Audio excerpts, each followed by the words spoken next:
ዘወትር የሚበሉ የጣመ የላማተን ዮርዳኖስ ጸበል ምግብ ሆነልን። ማረፍ የሚዘጋጀው ጠበሌ ገመሎ ይባላል። እነሱ ጠበሌ በመጀመሪያ ይቆፈራል። ከተቆፈረ በኋላ ይቀቀላል።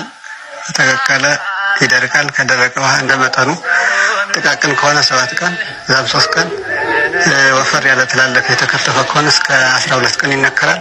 ከዛ በኋላ በጎተራ ይገባል። ያመስጠለው ለማህበሩ ይቆፈርም ከመስከረም 12 እስከ ጥቅምት 12 የወለቁመቱ ስጋ ነው። ብዙም እንግዶት የለውም።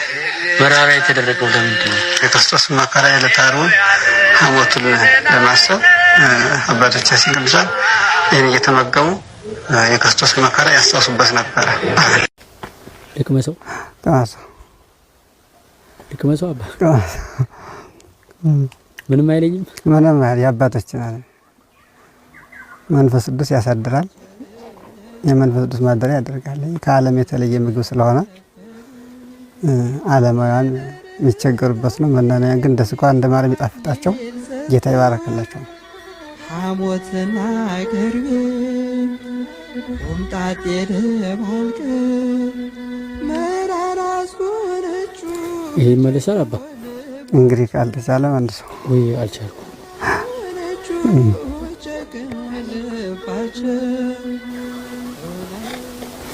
እንደው ቀማሳ ይቅርብኝ አባቴ። ይሄኛው እንደዚህ የሆነ ይብስል።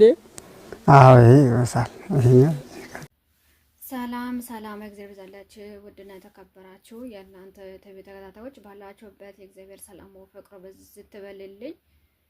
አዲስ ለመጣችሁ እንኳን ሰላም መጣችሁ፣ ለነበሩችሁ እንኳን ሰላም ቆያችሁ እያልኩኝ ላይክ፣ ሼር፣ ሰብስክራይብ ሰፖርት ስለምታደርጉ በጣም እጅግ አድርጌ አመሰግናለሁ። እግዚአብሔር አምላክ አክብርልኝ። እንግዲህ በዚህ 1-2 ቀን ትናንትና ጀምሮ ብዙ ነገር በሶሻል ሚዲያ ሲወራ የሰማነው ነገር አለ። እሱም በቅዱሳን አባቶች በገዳም ላይ የሚነገረው ሐሰተኛ ትርክት፣ ሐሰተኛ መረጃ በጣም የሚያሳዝን ነው። በእውነት በአሁን ሰዓት ቴክኖሎጂ ስንት ነገር አንብበን ጠይቀን የምንረዳበት ሰዓት ግን እናንተ ያልሆነ ነገር ትርክት እየሰራችሁ ይሄንን ድራማ ለምትሰሩ በተለይ ውሸት ድራማ የውሸት ድራማ በጣም ነው የሚያስጠላው። በተለይ በትላልቅ ኡስታዞች በትልቅ ቻናል አላችሁ ተብሎ የሙስሊም ውክልና የተሰጣችሁ ጋዜጠኛ እንትን የምትፖስቱ ቲቪ እንትን የምታቀርቡ ዜና የምታቀርቡ በጣም ነው የምታሳዝኑት። በእውነት እኔ በጣም ነው ያዘንኩት በእናንተ።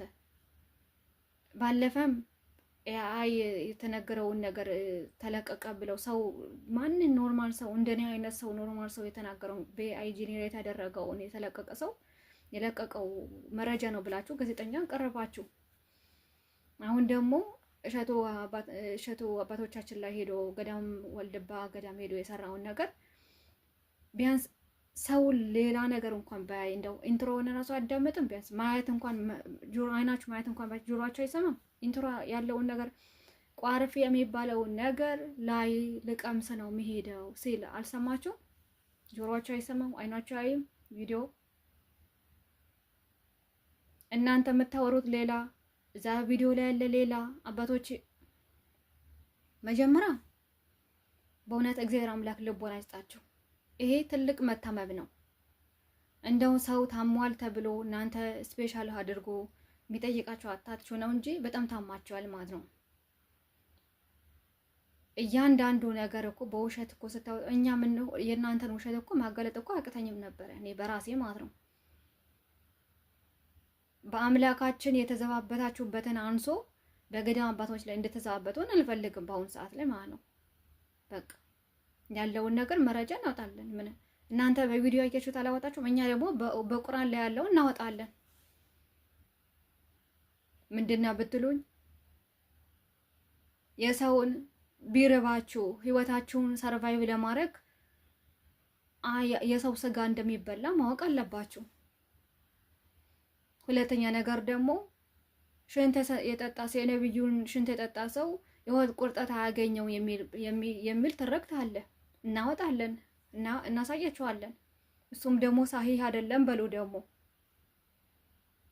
በመቀጠልም ደግሞ ቡሃሪ ላይ አይሻ በራሷ እድሜ የዘገበችው ባለችበት በኖረችበት እድሜዋ ነብዩ በ6 ዓመቴ ነው ያገቡኝ፣ በ9 ዓመቴ ግንኙነት አደረጉኝ ያለችበትን ቡሃሪ ላይ ደግሞ ሲነገራችሁ አይ ሳሂህ አይደለም ገቡባት ነው እንጂ የሚለው ግንኙነት አላደረጉኝም ነው የሚለው አይደለም የሚለው ስላላችሁ እናንተ ነው ከስንት ሺህ ዓመት በኋላ የመጣችሁ እናንተ ነው የምናምነው ወይስ በአፏ የኖረችውን ህይወት አይሻ የተናገረችውን የምናምነው?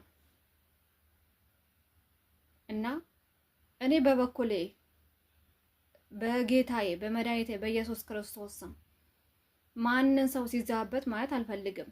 እናንተ እየተዘባበታችሁበት እኔ መዛበት እችላለሁ በቁርአን እያወጣሁኝ ማለት ነው። ግን እኔ አስተዳደጌ ሰው ሾክ በእንጨት ላይ ሾክ ስደድበት ወይ በቁስል ላይ ሾክ ስደድበት ሳይሆን የሚለው እሳት ባለ ሰዓት ውሃ አጥፋ ነው የሚለው። ግን በአምላኬ ላይ ማንን ሰው እንዲዛበት አልፈልግም። የራሴን እንደው ባልሆነ ቦታ ንጽጽር እንደገባ ነው የሚያደርጋችኝ ያለው ማለት ነው። እናንተ በአማርኛ ብቻ ስለተጻፈ መጽሐፍ ቅዱስ ላይ እየተዘባበታችሁ በአምላኬ ላይ እየተዘባበታችሁ አይደለም። አምላኬ ብቻ እኮ አይደለም፣ አለንታዬ መከታዬ ነው፣ አባቴ ነው፣ የዘላለም አልፋና ኦሜጋ ነው የኔ አባት። እኔ እንደናንተ አላህ ባራዬ ነሽ አይለኝም። በተለይ ሴቶች የኔ አምላክ እኮ ባንቺ ነው ገሃነም የሚሞላው አይለኝም። ሞገሴ ነው፣ ኑሮዬ ነው፣ ህይወቴ ነው። አያችሁ እንደናንተ ቁርአን ማለት ነው እንደናንተ አላህ ከምንጣፍ ከውሻ ከአህያ ሴት ጋር እኩል አያወዳደረኝም። በምን አይነት መንገድ ቢሆን ነው ውሻ አህያ ምንጣፍ ሴት ልጅ አንድ ላይ ሆነ መወዳደር የምትችለው? በምን አይነት መንገድ ነው ሴት ልጅ ገሃነም የምትሞላው? ገሃነም በእሷ ነው የሚሞላ የተባለው።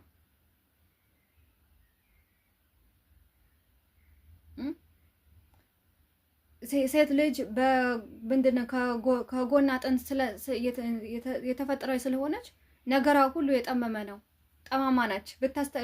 መቀናት አትችልም፣ ትሰበራለች ነው ምናምን የሚልም አለ። ወሳዬ ከጎን አጥንት ተፈጠርኩኝ ታዲያ ምን ይጠበስ? መቀናት አይችልም፣ ይሰበራል ነው፣ ሁሉ ጊዜ ትጠማለች ነው። አያችሁ ምን አይነት በቁርአን ላይ እንኳን ለሌላ ነገር ይቅርና እንኳን ለአምላክ ይቅርና ለሰው ፍጥረቱ ለሰው ልጅ ለሴት እኔ እኮ በእግዚአብሔር አምላክ እኮ በአምሳያው ነው ፈጠረልኝ። ለእኔ ለአንድየዋ ለኃጢአተኛ ለበደለኛ ብሎ እኮ ነው በቀራንዮ አደባባይ የተሰቀለልኝ። ራቆቱ 6666 ጊዜ የተገረፈልኝ ሰው እኮ ነኝ እኔ። እናንተ ጋር ግን ባሪያ ነኝ። እናንተ ጋር ግን ገሃነም ሞላ ነኝ። እናንተ ጋር ግን በምንጣፍና በውሻ ከእንትን ከአህያ ጋር እኩል የመሆን ሰው ነኝ። በምን አይነት መልቲፕሊኬሽን ነው እነዚህ ነገሮችን ከኔ ጋር ሊወዳደሩ የሚችለው? እና ዝም ስንል ምንም ነገር የማናቅ ምንም ነገር ቁርአንን የማናነብ ተርሰን ምንተኛ ዝም በልተን ጠጥተን ምንተኛ እንዳይመስላችሁ። እኔ በበኩሌ የራሴንም የሚጠበቅብኝን የአምላኬን ምላሽ መስጠት አያቅተኝም። እናንተ እንደተዘባበታችሁ የኔም አጽፋ መመለስ አያቅተኝም። ግን አስተዳደጌ ቤተሰቦቼ እንደዚህ አይነት ነገር ስላላደጉ እናንተ የተዘባበታባችሁ እኔም መዘባበት እችላለሁ፣ አያቅተኝም። እግዚአብሔር አምላክ የተመሰገነ ይሁን። አንድ ሰው ማንበብና መጻፍ ማንበብ ከቻለ መጻፍ የሚችል ሰው ምንም ችግር የለውም። አነባለሁ፣ ይኸው ቪዲዮ ሰርቼ ፖስትላችኋለሁ እንደናንተ ማለት ነው። ቤተሰቦቼ ግን ስለተማርኩኝ ስላነበብኩኝ ብቻ እንደዚህ አይነት ነገር አድርጌ አይሉኝም። ምክንያቱም እኔ ባደኩበት ማህበረሰብ ሙስሊምን ክርስቲያኑ አንድ ላይ የኖረ አረፋ መጣ፣ መስቀልም መጣ፣ ምንም ነገር ሰርግም መጣ፣ ተስካርም መጣ፣ ምንም ነገር መጣ፣ ለምን መንፈሳዊ በዓላት ምን አይሆንም? አብረን ነው የምንበላው በሽፍት ማለት ነው። እኛ ጋር ስጋ የሚበላ ከሆነ የነሱ የራሳቸው እቃ ያመጣሉ የሚበሉበትን። ምክንያቱም የነሱ እቃና የኛ እቃ መነካከት ስለሌለበት ስጋ ግን ይገዛላቸዋል። የሚፈልጉት ነገር ቅቤ ካለ ቢጥሚጣ ነገር ካለ ይሰጣቸዋል። ራሳቸው በአንድ ረድፍ ቁጭ ብለው ይበላሉ። በአንድ ረድፍ እኛ ክርስቲያኖች እንበላለን። እኛ መስቀል ሲመጣ የነሱን ውሃ የሚቀዱ ከሆነ ውሃ ይቀዱልናል። ቤት የሚስተካከል ከሆነ ቤት ያስተካክላል። የምግብ የሚዘጋጅ ነገር ከሆነ ያዘጋጃሉ። የሚያደርጉ ነገር የለም። ውሃ ይቀዳሉ በተራቸው ማለት ነው። እኛም ደግሞ አረፋ ሲመጣ የነሱ ቤት እናስተካክላለን። ልብስ የሚታጠብ ካለ ቤት ዲኮሬሽን የሚደረግ ነገር ካለ ቤት ዲኮሬት እናደርጋለን። እንኳን አልፎ ይቅርና አባቶቻችን አያቶቼ ሲነግሩኝ በአንድ ድስት ማለት ነው የክርስቲያን የሙስሊምን ስጋ ተቀቅሎ ነው አብረውን። እንዴት ልትለዩት ትችላላችሁ? ስጋ እኮ ይቀላቀላል ስንላቸው ምንም ችግር የለውም አንደኛችን ላይ ገመድ ይቋጠራል ይላሉ። አያችሁ፣ ሰው ለመቻቻል ከሆነ ልኖር ካለ ማለት ነው ልቻቻል ካለ በአንድ ድስጥም ላይ በክርስቲያኑ ላይ ገመድ ተቋጥሮ እንዲለይ አብረው ይበሉ ነበር፣ ይጠጡ ነበር። ያን ነገር ባልደርስበትም ግን አሁን ባለውበት እድሜ ላይ ግን አሁን በፊት የነገርኳቸው አመት በዓል መጣ፣ አረፋ መጣ፣ መስቀልም መጣ፣ ምንም ነገር መጣ፣ ግን በሀዘንም በደስታም የነሱ ምግብ ለብቻ ነው የሚዘጋጀው፣ የኛ ምግብ ለብቻ ነው። እነሱ ሙስሊም ናቸውና ምስር ይዘጋጅላቸው አይባልም። እነሱ ሙስሊም ስጋ መብላት አይችሉምና የሆነ ነገር ሽሮ ይዘጋጅላቸው አይባልም። ምክንያቱም ስጋ አለ። የነሱ ስጋ ቤት ሄዱ ስጋ ይገዛላቸዋል። ወይም ለእንትን በሬ የሚታረድ ከሆነ ደግሞ እነሱ የሚበቃቸው ነገር ወይፈን ይዘጋጃል ወይም በግ ይዘጋጅላቸው። የሚፈልጉት ነገር ይገዛል። ለእርድ የሚታረድ ከሆነ የሚታረደውን ነገር ይዘጋጅላቸዋል። ስጋ የሚበላ ከሆነ ግን ስጋ ነው የሚዘጋጅላቸው። እንደ መጠናቸው ታይቶ ነው ስጋ በኪሎ ተገዝቶ የሚመጣው። እኔ እንደዚህ አይነት ተከባብሬ ያደኩኝ ሰው ነኝ። ግን እንናገር ካላችሁ እናወጣለን፣ ምንም ችግር የለብኝ። እግዚአብሔር አምላክ ተመሰገነ ይሁን። ግን መቻቻል ይሻላል ብለን ነው ዝም ያልነው ማለት እና ስርዓት ያዙ የምትናገሩት ነገር። በተለይ ደግሞ በጣም የሚያስጠላው ደግሞ በትልቅ ሰውና እንደዚህ አይነት ይሁን የዘቀጠ እድሜያችሁ ግን ትልቅ ሆኖ ስራችሁ ፔጃችሁ ትልቅ ሆኖ የምታቀርቡ ዜና ሆኖ ግን ማይንሴታችሁ ግን ልክ የአንድ ኬጂ ራሱ የሚገባ ልጅ ራሱ እንደዚህ አይነት ነገር አይሰራም። በጣም ነው የምትዘገኑ፣ በጣም ነው የምትቀፉት። እና ተከባብረን ተቻችለን እንኖር ባይነኝ። ስላዳመጣችሁ በጣም እጅግ አድርጌ ነው የምሰግነው። ይሄንን ደግሞ አዳምጣችሁ ላይክ፣ ሼር፣ ሰብስክራይብ አድርጉና ለሌሎቻችሁ ደግሞ አዳምጣችሁ ዝም አትበሉ። ሌላ ሰው ደግሞ አጋሩ። ይሄንን ነው ይዤላችሁ የመጣሁት። ባላችሁበት የእግዚአብሔር ሰላም ፍቅር በዚህ ትበልልኝ። ሰላማችሁ ያብዛልኝ። አመሰግናለሁ።